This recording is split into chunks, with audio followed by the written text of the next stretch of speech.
I think what it comes down to is why the Jets don't get the benefit of the doubt being lumped in with Miami and New England is you can kind of play the quarterback head coach game. The market understandably feels really good about Mike Vrabel, Yep. as it should. I liked Drake May as much as anybody as a prospect. I do think people have gotten way over their skis with year two Drake May because he made some really impressive plays last year, but that New England team was getting just walloped most of the time and he was also making some boneheaded plays. So I think Drake May is a giant question mark behind an offensive line that I think flat out kind of stinks, to be honest with you.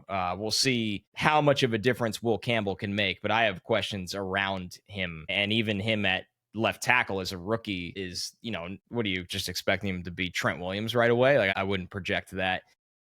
So they have the head coach advantage for sure.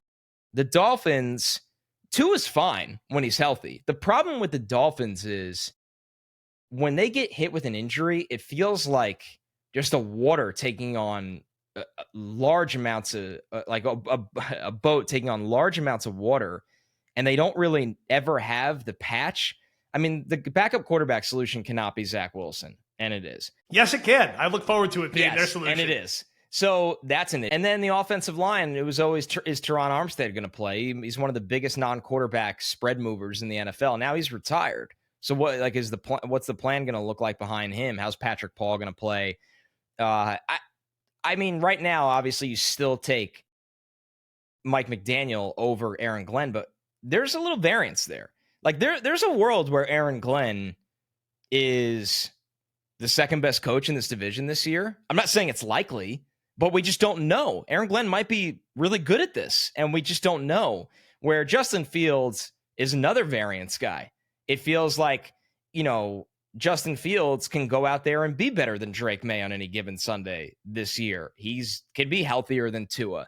So once again, the Jets are rightfully so the most, they're valued the least in this division. I think that's fair.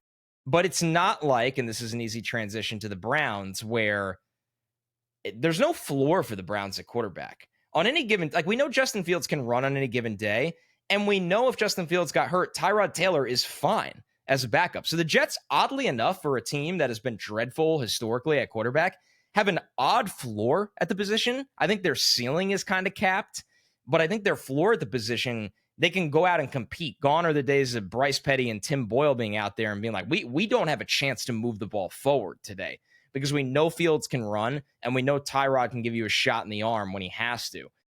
The Browns just don't have that at quarterback right